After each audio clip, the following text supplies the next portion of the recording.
But anyway, so it's in, if we go down the first column, it's an innate, and adaptive, and then it's adaptive, innate, adaptive. Okay. Explain two unrelated ways the skin provides a chemical defense. What I was looking for was two different ways, but I took sweat and I took sweat being acidic and salty, but we were hoping for things like melanin or something like keratin, something. But it was fun. Two general phagocytic cells, most likely it was going to be macrophages and neutrophils or monocytes. We could have gotten into dust cells or dendritic cells or all the other guys. Interferon works against viruses. During inflammation, becomes warm because arterioles or arteries dilate. And then it becomes swollen because the capillaries become leaky or porous. People seem to have a hard time with the word porous. Anything that activates the adaptive defense mechanisms is an antigen. An antibody's protein. Antibody's protein. I got more questions about that. How do they protect us? They can neutralize and smother. They can stimulate the complements to come over. They can opsonize to make sure that it's noticeable by the general phagocytic cells. All sorts of things like that. They don't eat them themselves. Antibodies don't eat anything. They're just proteins. Differentiate, define and differentiate. Okay, so primary and secondary immune. Primary, define.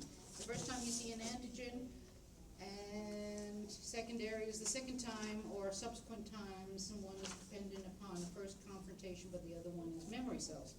Okay, humoral and cell-mediated. Defined. Humoral is when the T cells, B cells, and cell-mediated is when the T cells attack. Active and passive immunity. Active is when you see the antigen and your body responds to it. Passive is when you see the antibodies from somebody else. I didn't care whether it was natural or whatever. Okay, respiration. Controlled by the pons and medulla. How does it know? We have chemoreceptors in the carotid and the aorta, and they're measuring hydrogen ions, they're measuring carbon dioxide, they're measuring oxygen. Okay, at least two of those 3 points I was looking for. 3 types of cells in an alveoli. Simple squamous epithelium, dust or macrophages, and surfactant-producing cells. And this is the world's worst typing, but the diaphragm moves down when it contracts. It's stimulated by the phrenic nerve, which originates in the cervical area of the spinal cord. What ventilation action uses the following muscles? Pectoralis minor is going to be an inhalation, but it's a forced inhalation as compared to regular inhalation. Rectus abdominis is forced exhalation. External intercostals is going to be tidal or reflexive inhalation, restful inhalation. And then which is the greatest volume of air is going to be the forced inhalation. We're going to state a formula that shows carbon dioxide entering the bloodstream and how it affects blood pH. So we have CO2 and H2O makes H2CO3. H2CO3 gets broken down into hydrogen ions and bicarbonate ions. So a little ion sign there, kind of thing. And we're saying that when we breathe harder because we're putting more carbon dioxide in the water, we're pushing the formula to the right. Putting more carbon dioxide and water into the bloodstream, so the blood is becoming more acidic. What happens when a person exerts themselves and they have blocked lungs? Surface area, they can't exhale, so their exertion exceeds their exhalation and they can become acidotic. Define the term surface tension. That's a lot of people skip that part. Surface tension is when polar molecules hang on to each other. Okay, when water molecules hang on to each other. And then explain how it's lethal within the lungs. That's where we have to see the word alveoli somewhere in there. The alveoli, surface tension is going to hold them together, and we don't want that to happen. That's why it's lethal. Essential on the outside, we're talking about the pleura, between the two pleural membranes, and that's what's going to help expand the lungs, and therefore it's vital. Okay, 4 types teeth. Incisors, canines, I saw that, Danielle. Incisors, canines, premolars and molars, or bicuspids and tricuspids, and the most common is going to be the tricuspids, but I assume only if you have them. And some people forgot to circle that. Guess who? Okay, in the mouth, there are no hormones, but the enzyme is amylase. In the stomach, we have gastrin and we have the enzyme pepsin. In the small intestines, we have CCK and secretin. And the enzymes are gonna be peptidases, maltase, sucrase, and lactase. Wait, what was in the mouth again? Nothing and amylase. Oh, okay. Okay, what's a lacteal? It's a lymph capillary. No, almost nobody knew that. Okay, where is it found? Small intestines, villi. What's its function? Absorb fats. And then, within the pairs, pharynx comes before the esophagus, the cardiac comes before the pyloric sphincter, upper esophageal comes before the lower esophageal, the duodenum comes before the jejunum, and the hepatic comes before the splenic flexure. And some people got that wrong. Okay, since the alimentary tract is capable of peristalsis, what are 3 things we know about its muscle layer? It's smooth muscle. It's double layers, circular and longitudinal. It's not 3 layers. 3 layers, you would have terrible peristalsis. You wouldn't know where to go. So it's 2 layers, it's smooth muscle, and it's controlled by the autonomic nervous system. Pick 2. Oh, 3. What nutrients are absorbed by sodium cotransport is going to be carbohydrates and proteins, or if you want to say monosaccharides and amino acids, that's more better. What other molecules are transported? The sodium, the chloride, the water. Pick 2.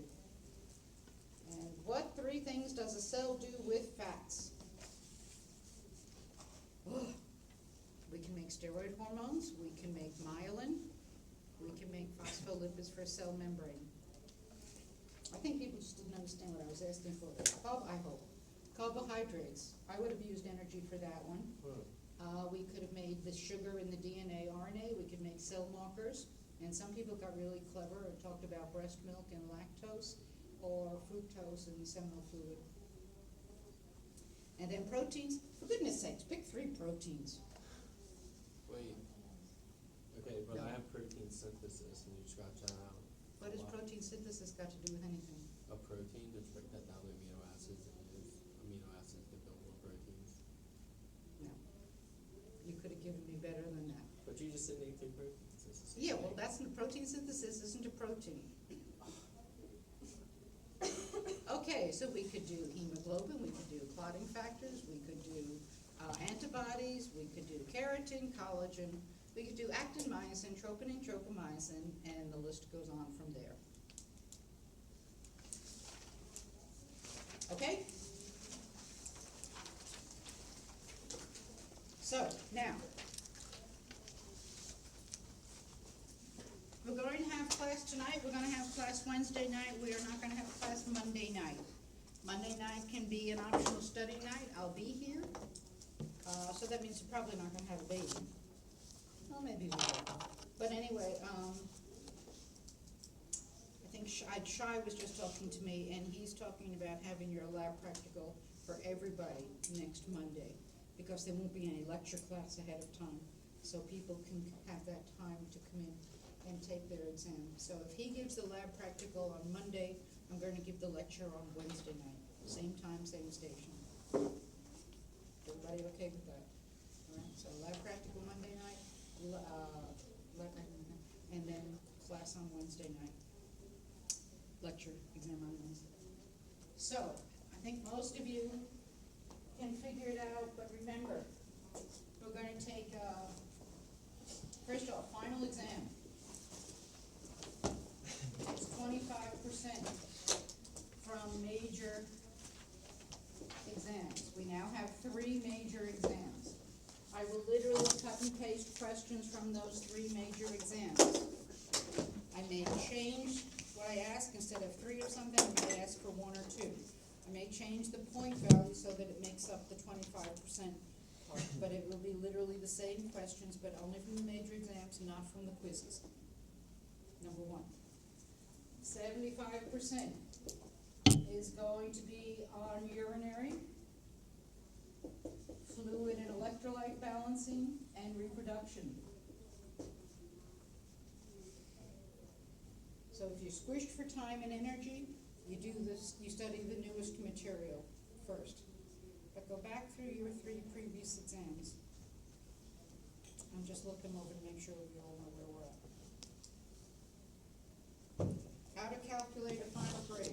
You take your quiz average. You take your quiz average plus exams 1, 2, 3, and 4. The final exam counts equal to any other exam. Take the average of those 5 numbers. That's your grade. Okay. Lecture exam, the exam grades are posted, you should have your quizzes. Like all the quizzes, they're going to equal 1 exam. So I have 1, 2, 3, 4, 5 numbers, the average is your grade. Is that, I mean, is this the same group that can't do blood pressure? I don't know, I never had that. Wait, go over that, I was right, so, Okay, you're gonna take your quiz average. yeah, Then you're gonna take your grades from all your exams, 1, 2, 3, and 4. plus That 5. includes the final, right, 4 is the final kind of thing. So you have 5 numbers, the average of the 5 numbers is your grade. Question. If we have like one of those oddball grades, like outliers, are you gonna calculate that in, or are you gonna do that whole non-calculation? What I usually do, now first off, realize that it's very hard to change your grade, because we don't have positive and negatives kind of thing. So if you have an 86 average and I were to drop something, it probably is not gonna move you up to 90. Right? However, I do calculate grades. Now, not for me, it would be very hard for me to drop a major exam. That was a pretty significant question. Quiz. But what I do is I go through the quizzes, and traditionally I'll drop 1 quiz grade, the lowest quiz grade, because usually that endocrine quiz at the beginning of the semester is a real whopper for some people. And if that changes the grade, I have no problem doing that. But that's about as much as I can play with grades. Does that answer? Yeah. Did you already regrade those the last? Oh, time you know what? Manifa, it's your fault. Oh, I am so tired of being the village idiot. We're clapping. No, I just cut a class short early, because I walked in with someone this morning. I said, what time was our meeting today? She said 1 o'clock. I said, oh my gosh, I have class till 1:30. But I cut the class short because I had a meeting at 1 o'clock. I will rush over to the meeting, there's nobody there, because the meeting is really at 2 o'clock. It wasn't my fault that I was the village idiot. So, Manifa says I didn't calculate her grade right, so I went back and calculated again. And it turns out that there are 42 points on that quiz. There weren't 60 points on the quiz. That was the A&P 1 quiz that I had been busy grading. So your grades are all the same. There was no calculation change. Sorry, guys. I just got the 2 quizzes mixed up. The A&P 1 muscle exam, that was a 60-point quiz, but your quizzes didn't move. It's not my fault. If I wouldn't even have thought about it if she made me. Who's going to graduation this year? Anybody? We have an exciting development. We're renting a new speaker system, and it doesn't get set up till the morning of graduation. So if there's something wrong with it, I'm going to be standing on the stage saying, oh, kind of thing like that. But we went through the president of the college, and she said it was okay to go that way. So if it doesn't work, we're all going to stand there on the stage, go, kind of thing. Anyway, so let's get back to. So everybody knows where we're going. Lab exam is on Monday night. Lecture exam is going to be on Wednesday night. And we're going to get through as much reproductive system as we can. When last seen, we were in the male reproductive system. Before you start, I have a question. So are you going to drop the lowest quiz grade, or were you just saying? Well, I'll look at it. I Okay. calculate everything at least 2 ways. Mhm. And if it makes a difference in the letter grade, Oh, see, okay. that's what I was trying, I didn't connect the dots, but that's what I was trying to Okay. say. Is that, Gotcha. yeah. But, you know, if you have all your grades are in the 70s, dropping to 71 is gonna make any difference. And if you've got something in the 70s and you've got a 20, it would make a difference. Yeah. So, I mean, I calculate a couple of ways, that's why it takes a while. Anybody else? Yes, we're gonna do that in a few minutes. Does everybody? See, I reminded you. See, I let You are not getting back in my good graces. You are just sunk.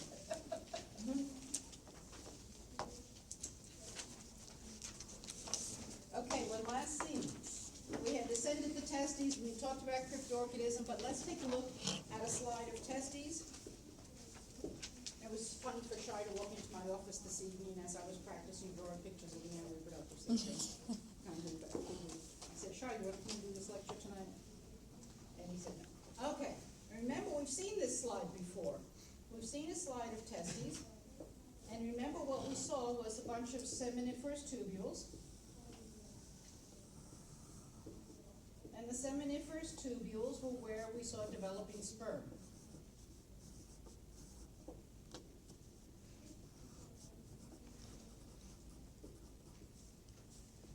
What we didn't point out on the slide, because they're very hard to see, is in those seminiferous tubules, there's another set of cells.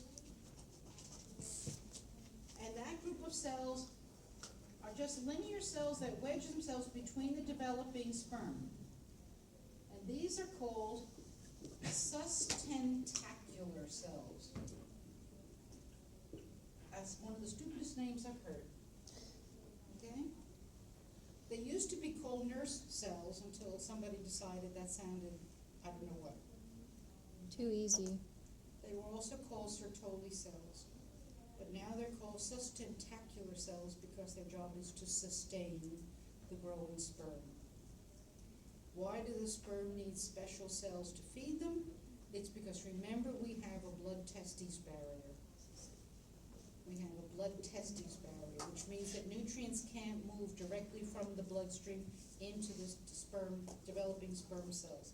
So we have to have this bypass where the nutrients come out of the bloodstream, they go to the sustentacular cell, and then the sustentacular cell feeds the sperm. We can't let the sperm come in direct contact with the blood supply because the sperm are, at this point, haploid. They only have half the normal number of chromosomes, so they're going to look different. So we can't let the white blood cells see the developing sperm. So we have to have a blood-testis barrier. That's what sustentacular cells are for. Okay, the other cells that we saw on this slide were the cells that look like little shreds. When we were last seeing this slide, we were just looking at these interstitial cells.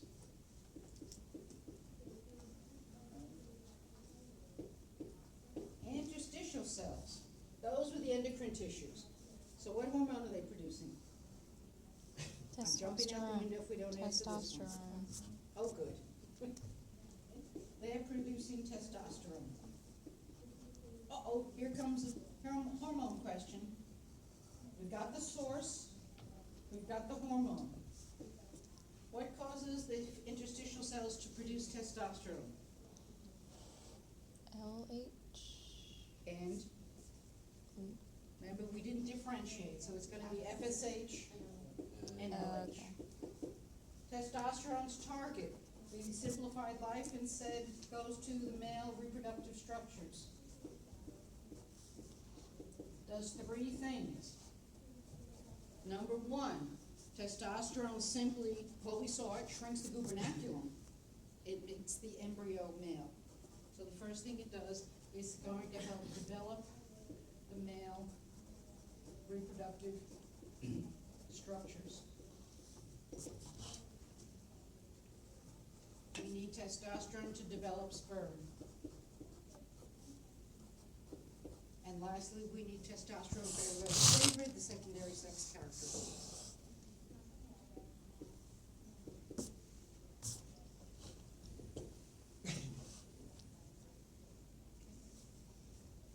So let's go back then and take a look at these testes in situ.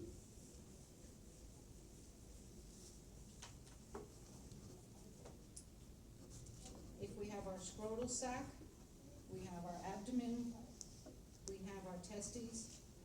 Now let's actually, for a second, let's look at a testis, and we're going to see that all the seminiferous tubules developing sperm. This isn't in our diagram. All the seminiferous tubules developing sperm are going to converge into one mesh. That mesh is called a rete testis.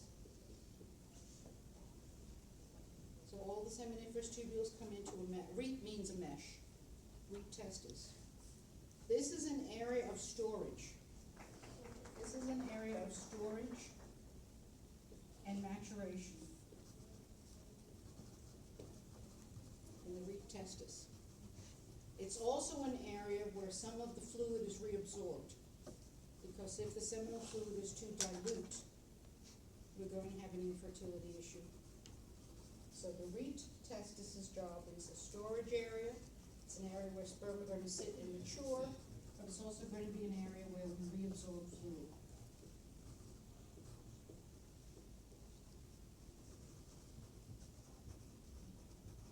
From the root testis, we're going to come out of the testes as one tube. And that tube comes out, I'm going to make it a different color. Comes out, and then it encircles the surface of the testes multiple times. It's yards long, and this is called the epididymis.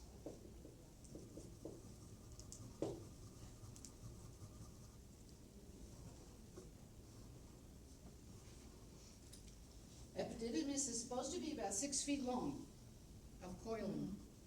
It takes a sperm a couple of weeks to get through the epididymis. But again, we think that there's more maturation going on at this time. The sperm have to spend some time in the epididymis. Interesting, if we were to take a syringe and take some sperm out of the root testis or out of the seminiferous tubules and introduce them to an egg, they can't fertilize it. If we took it out after the epididymis, they'd be able to fertilize.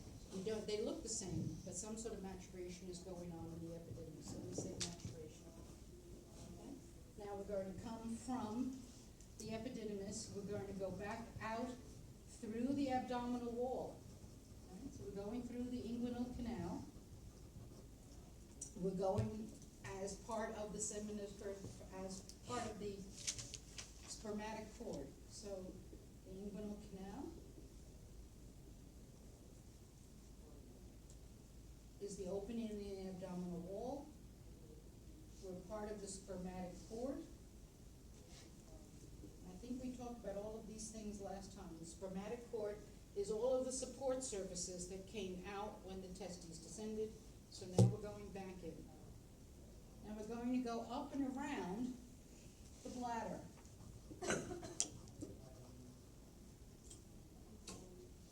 When we get to about 2 o'clock on the bladder, so this tube is now called the vas deferens or the ductus deferens. That's the tube that brings the sperm from the testes back into the abdomen. Okay, wait, what part's the spermatic cord? Vas deferens is part of the spermatic cord. And the spermatic cord is going to be all the blood vessels and the nerves and the vas deferens and everything that came out when the testes first descended last week.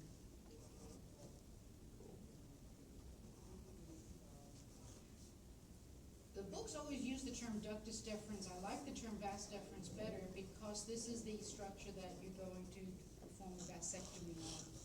If you're going to do any kind of sterilization, it's this tube just as it goes over the pubic bone and back into the abdominal cavity. So I'm sperm. I started out in the seminiferous tubules. I went into the root testis and hung around for a while.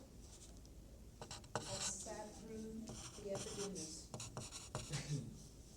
This is why I gave you a diagram which we'll go over in a few minutes, because this is pretty complicated. Then I'm in the vas deferens.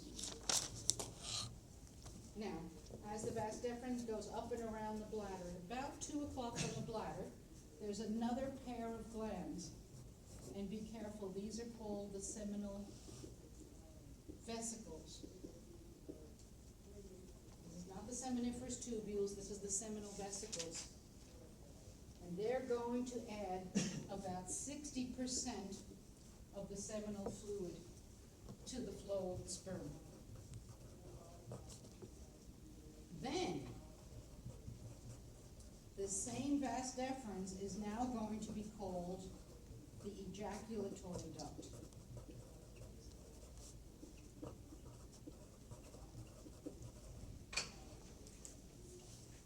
Wait, what's the 60% for?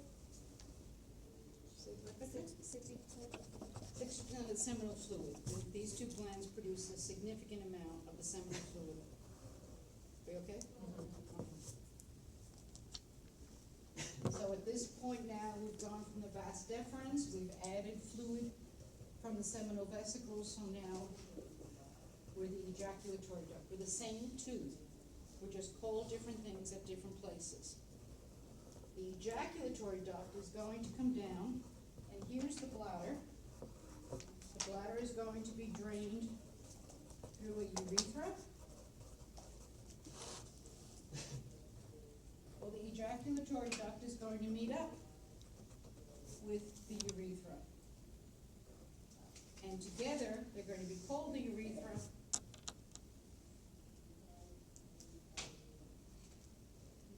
Urethra, urethra. And exit the body. But, just to make life complicated, the intersection of the ejaculatory duct and the urethra occurs right in the middle of a gland called the prostate gland.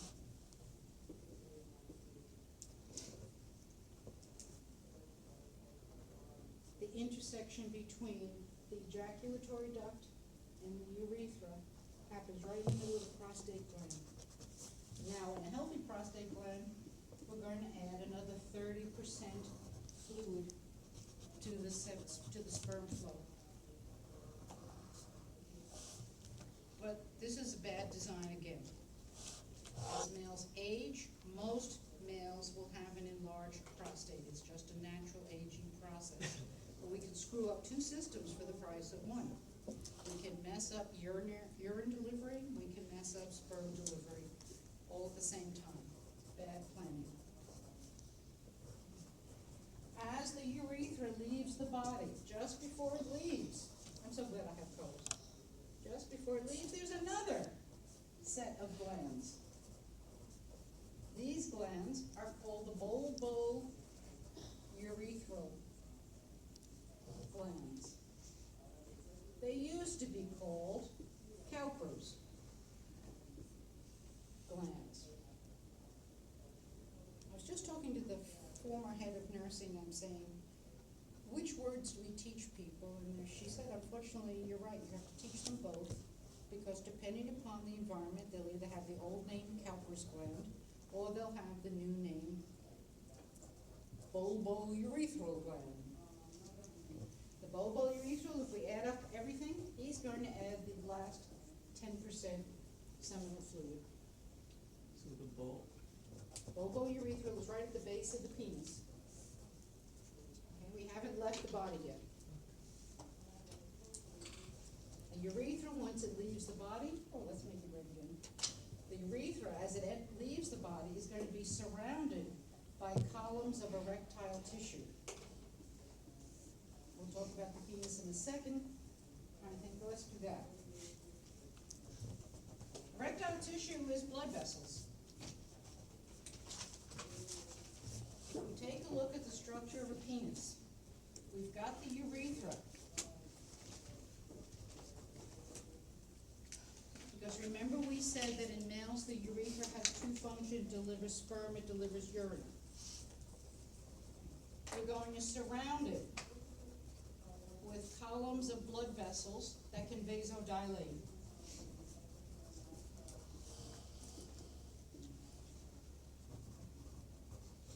When we vasodilate those blood vessels, erectile tissue is simply blood vessels.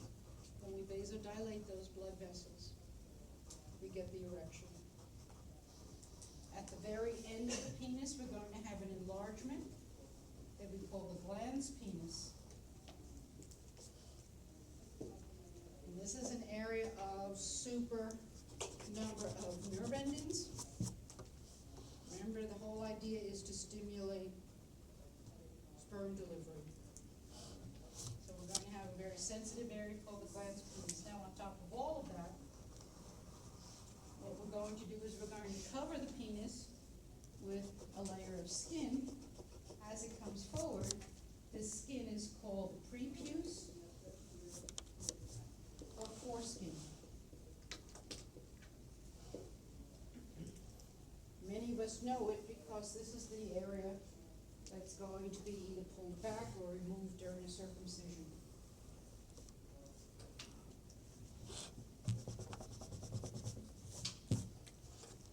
So where are we on sperm delivery? We came through an ejaculatory duct, we went into a urethra.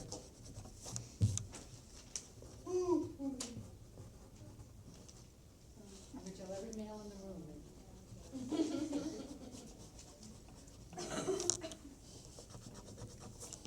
If we were a path of sperm, we started out in the seminiferous tubules. We went into the reed testis. We went into an epididymis. We came out of the out of the scrotal sac as the vas deferens. We became the ejaculatory duct. Now what's interesting is this is one of the prime examples, the ejaculatory duct is a prime example of a misnaming, because we originally thought that during ejaculation, the ejaculatory duct was where the sperm originated. But it turns out that in ejaculation, we pull the sperm all the way from the epididymis. So, we call it an ejaculatory duct. From the ejaculatory duct, we went into the urethra. What we have, just like in the alimentary tract, we have accessory structures. Structures that the sperm don't touch, but contribute, like the pancreas and the liver. So let's see, we have the seminal vesicles.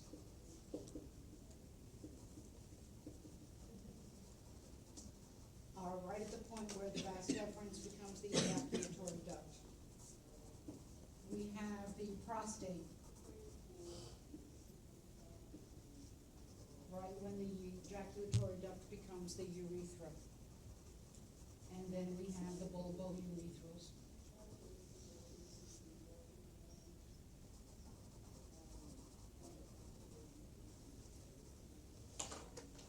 So we have three sets of accessory structures that are adding fluid.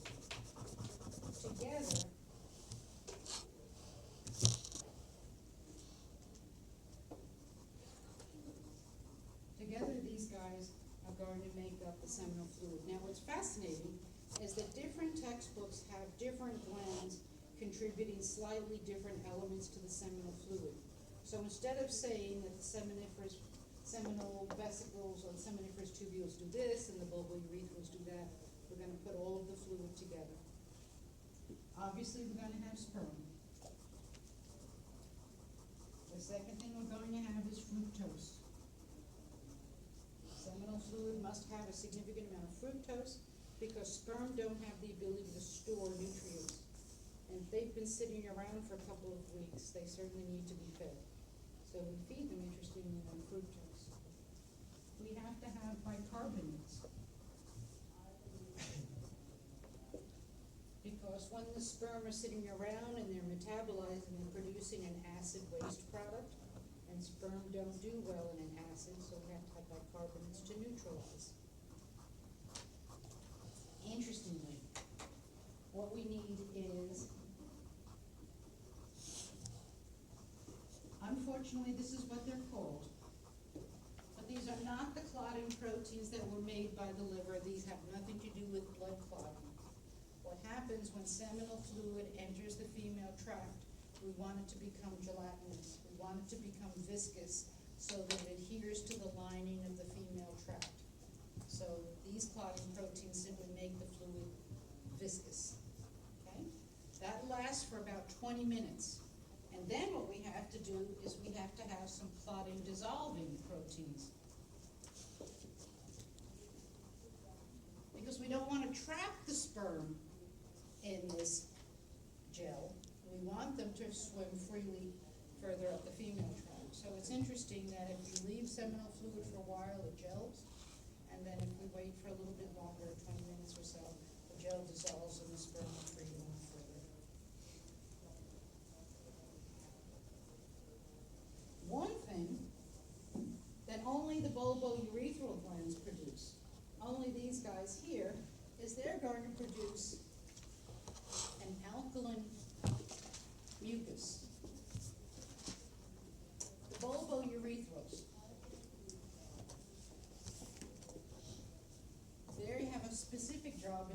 produce an alkaline mucus for two reasons. It's going to be a lubricant into the female,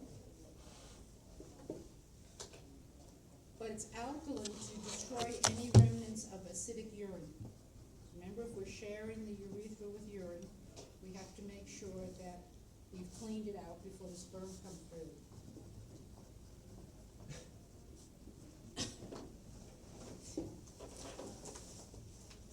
This all sounds pretty complicated, but it makes sense when we think about it. In an ejaculation, first thing out is going to be the lubricating mucus. He cleans the way out.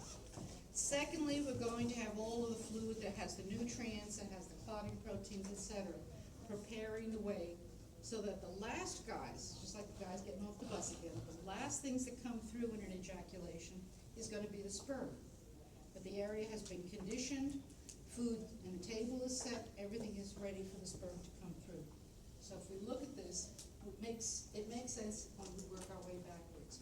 Alkaline mucus to neutralize, then we're going to get fluid to set the table, and then lastly comes sperm. If we take a look at sperm,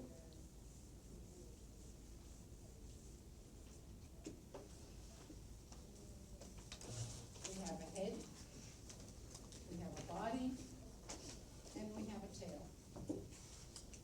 The tail is a flagellum.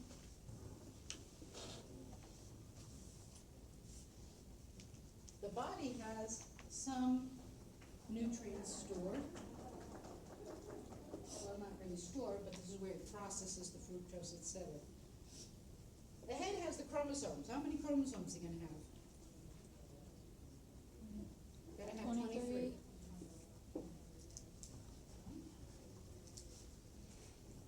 It sounds like a terrible ethnic joke, but it takes millions of sperm to fertilize a single egg.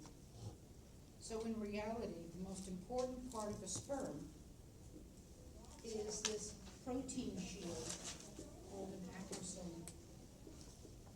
And an acrosome is simply digestive enzymes.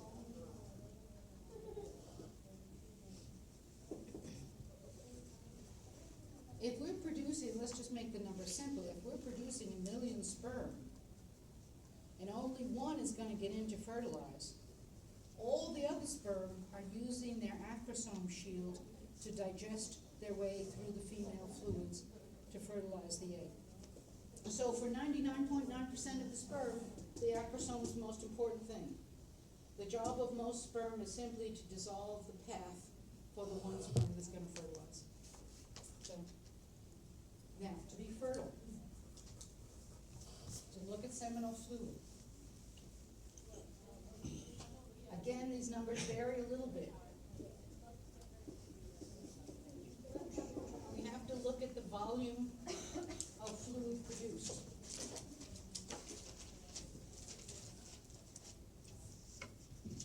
Should be 2 to 5 milliliters of fluid. We have to have enough fluid to simply carry the sperm through.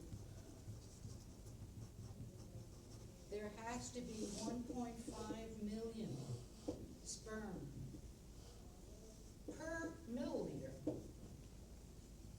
And we're talking 2 to 5 milliliters.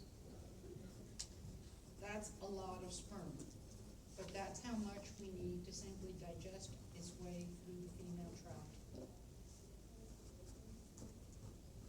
We're going to look at the sperm in terms of motility.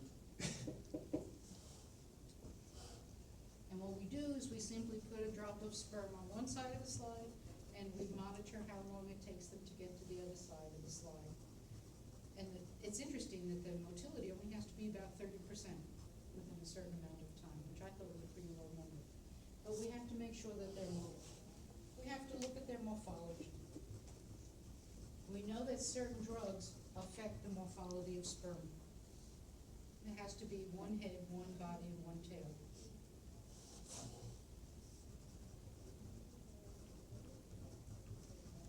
To deliver sperm, we're going to go through 3 stages.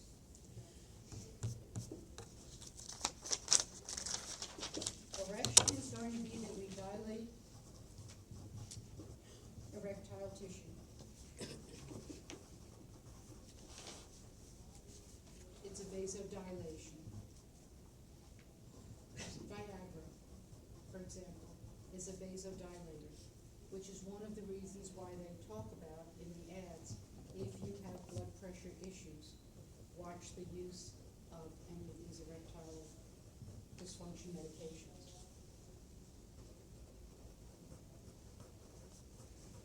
We have ejaculation. Ejaculation is, and, oh, by the way, dilation is under the control, ironically, if anybody remembers in AP1, most vasodilation was under the control of the sympathetic nervous system. In this case, erection is under the control of the parasympathetic nervous system, hence the erectile dysfunction. Because if you remember, parasympathetic is the relaxed nervous system. So if a male is at all concerned about performance, the last thing that's going to be activated is their parasympathetic nervous system. So what Viagra, et cetera, does is they artificially introduce the same neurotransmitter substances and cause dilation. But that's parasympathetic nervous system. Ejaculation is under the control of the sympathetic nervous system. It's an increase in peristalsis.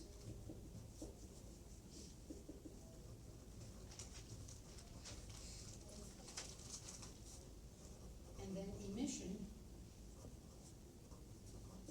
refers to an increase in all of the glandular secretions. So fluid is actually emitted.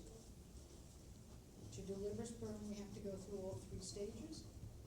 Interestingly enough, you can do any one of those three stages independent of the others.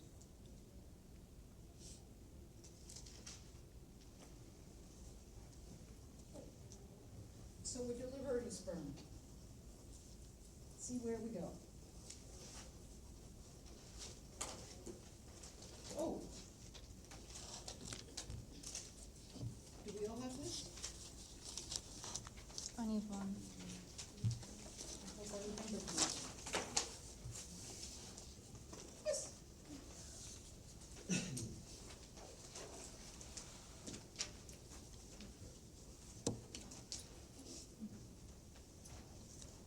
Okay, let's see what we can label.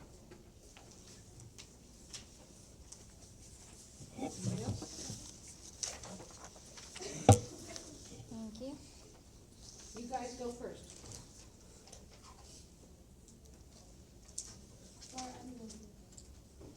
Can't have mine. That has my version of the answer on it.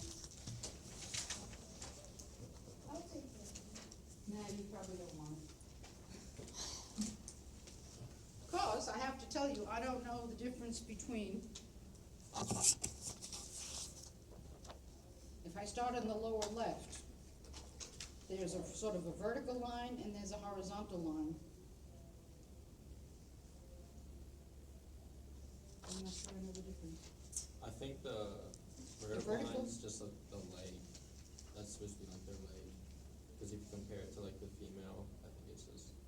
You think it's, I think it's just saying penis. Like, are you talking about this Yeah, line? right. I think that's just like Oh, the diagram. it's not a line. It's just a leg. You know, I wish they had clear diagrams like mine. Okay, so if we go up the left-hand side, what have we got first? Are I you think looking we at got a the foreskin female? or prepuce. Oh, never mind. I'm in the lower left. Okay. I think the erectile tissue there is the glans penis.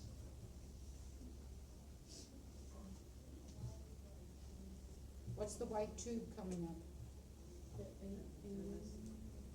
No, the tube itself. That's that. It's gonna be a vas deferens. And then the next line goes all the way across to where there's an intersection, so that's going to be a prostate. Okay, I'm starting in the lower left on the male reproductive system. We decided that the very first line on the lower left was gonna be a foreskin. Make sense? Okay, then we went to glans penis. Then we go all the way up, about halfway up the diagram is a white tube. Vas deferens. Just above that is a prostate gland. But watch that line, it goes all the way across. Then he's labeled, he tells us all these other things. So coming down on the right-hand side, the top line is gonna be a seminal vesicle. Who should be higher up, but who's gonna argue with these people? But watch, then there's a very short jog that's called the ejaculatory duct. He's going to merge right in the middle of the prostate that we've already labeled. So follow the tube all the way down. And just before we become the penis, we see bulbourethral. So the line right under rectum, I think, is bulbourethral. Somebody disagree if you want to. So I have a rectum, I have bulbourethral. Then I think we've got epididymis.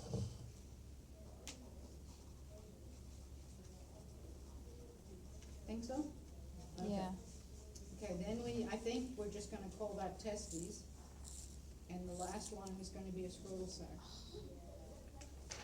I'm not sighing about you, I'm sighing about my pencil. That's okay. Okay? So let's see what we can do with the female.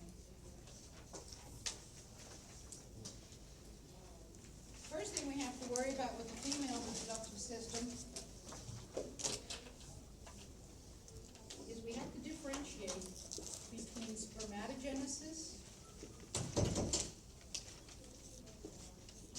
and oogenesis. Those are simply found, remember Genesis means the creation of. So how do we make sperm versus how do we make an egg? So we're gonna review our meiosis because that is a promise, hopefully, that it's gonna be on the final. If we start with a cell that has 3 sets of chromosomes, we're going to do a tetrad.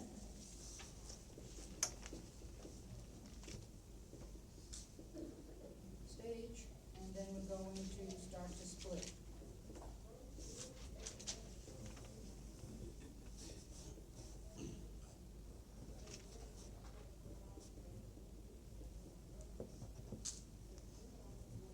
And then we split again.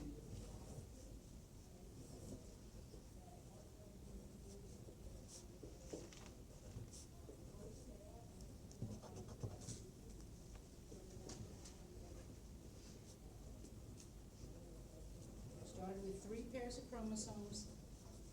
When I do spermatogenesis, I start with 1 cell and I end up with 4 sperm.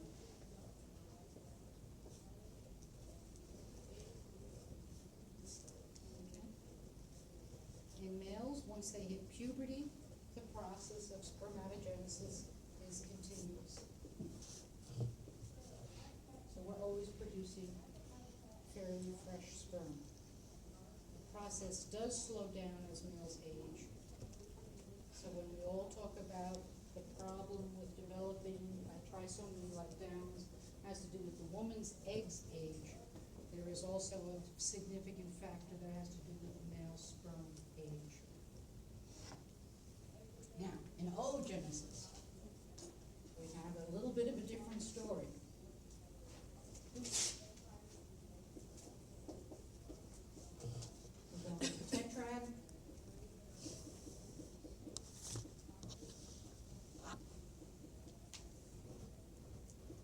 But then when we start to divide, something strange happens.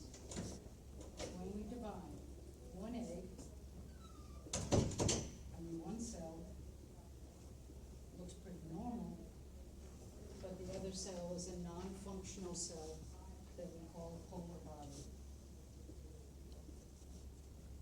And polar body contains a set of chromosomes, way too small for me to draw in, but it eventually gets reabsorbed back into the epithelial lining.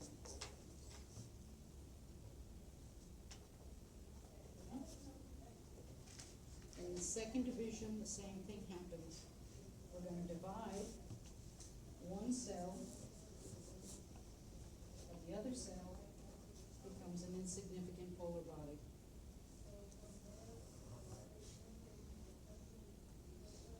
So the first difference you're gonna see between creating sperm and creating eggs is that one cell produces one egg.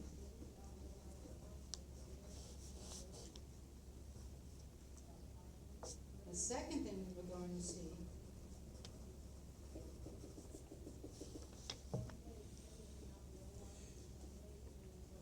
is that that process of oogenesis is almost halfway done before the female is even born. A female child is born with the number of egg cells that she's going to produce already programmed. So what's interesting is that if a woman carrying a female child